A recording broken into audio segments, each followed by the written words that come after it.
Georgia, it's a designation no state wants at all.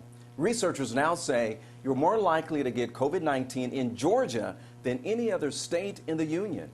And we've been among the worst states for weeks, but this is the first time that Georgia has landed at the top spot.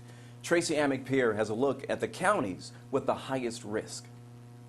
COVID is alive and well, continues to spread in our communities. Dr. Harry Hyman, epidemiologist for Georgia State University, says he is not surprised to see Georgia ranked as the #1 state for COVID exposure in 2 different assessments, one out of Harvard and one out of Georgia Tech. Across virtually every county in Georgia, we have higher risk than people living in any other state.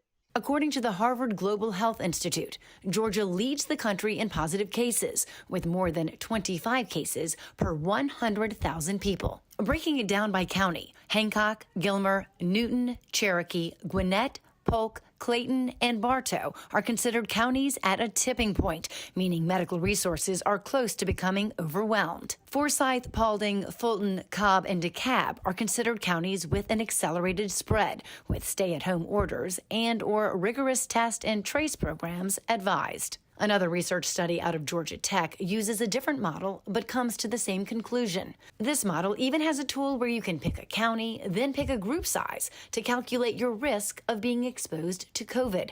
Hyman says it's widely believed that reported cases are far below the actual number because people without symptoms don't often get tested.